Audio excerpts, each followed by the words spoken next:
if you come back, you will notice that for every man, there is an energy that is trapped in the scrolls that contains what you are supposed to do upon the face of the earth. It is not something you can enter into with your cerebral capacity. So the man that was speaking a step forward was saying who is worthy. It was there that we realized that there is a capacity you need to retain within yourself. There are things that we are giving to you as a gift, but the entrance into the dimensions of your ordination is not by gift. It is something you labor into by priesthood. It is when a man gives himself to priesthood, when a man learns the way of the altar, after certain points, certain things about your life will begin to manifest that you never know. I never know I'm such a man. People see me this day, they say, you are a young man came and told me, he said you are a lion. Who is a lion? I know whom I was before the hand of God came upon my life. When he came, a man came out that I didn't know existed. It was because I gave myself to priesthood. Then power eternal begin to manifest. Sister, let me tell you, you don't know yourself. The testimony that men gave you is not even the ones that your parents gave you. If they have not traveled deep in God, it's not even correct. My mother called me and said that you will do ministry, but as you are doing it, find a very good office job.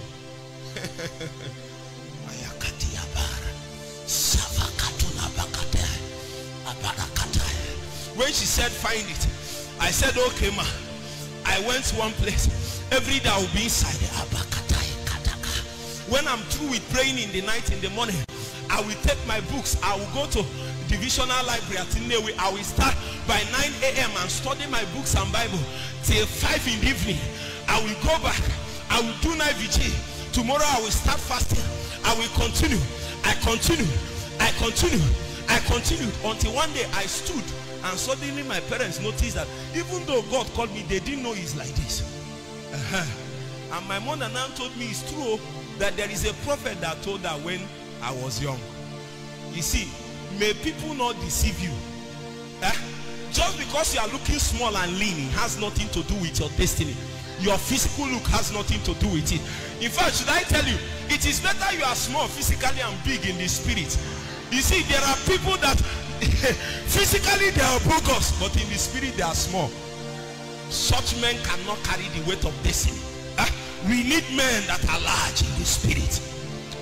Oh my God, I have a burden. See, I'm not a preacher, I'm a man of burden. I carry burden.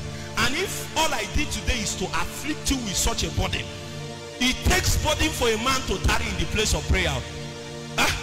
What I want to show you today is how a man can gain the power to unlock the dimensions of the scrolls that captures his destiny. There are many seasons you have appeared to, and then you know that you should stand in this place as it pertains to your destiny, but it's not coming forth. It will mean that there is layers of energy you need to trap in God so that those things will open.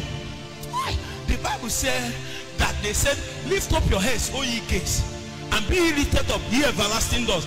I thought, listen, when they said it, the man that they were telling said, who is the King of Glory? I thought once they said King of Glory, the door should open. They asked the question, who is the King of Glory? The man said, the Lord what? Strong and mighty. Takes might and power. Takes strength in the inner man. Many things we begin to unlock.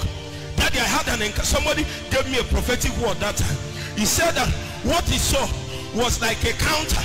A counter, you know, this bank tellers in a bank.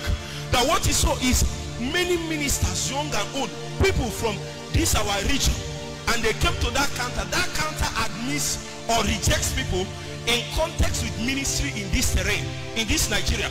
So people are coming there. If you come to that counter, the only reason you will be qualified is if you are an Igbo man. The counter was bouncing men, good men, anointed men, gifted men. When they come to the counter, they will bounce you, male or female. I came to that counter in that vision, and lo and behold, the two men, mighty men standing, they wanted to bounce me. I said, you can't bounce me, you can't bounce me. And in that vision, the door will turn down. See, brothers and sisters, there is something that is called an akazo. It is the compelling dimension. You don't wait for things to happen. Lay hold on them. Lampano. Jesus. I feel a garment now. I feel a garment. Kanibakata sakatuapa afiatela fanua paikatele isatimakaya lampalo. My destiny is bigger than this. I refuse the testimony of the world. There is something bigger for me. I will tarry, I will wait, I will pray, I will fast, I will study until my day will appear. I know something is held up for me, something bigger than this. Men of the altar, men that will cry and say, Lord, where is the days that is recorded about me? When Jesus appears, he will say, as it is written, as it is written, as it is written. There is something written about you. Today it will be unveiled, and men will walk upon it by power.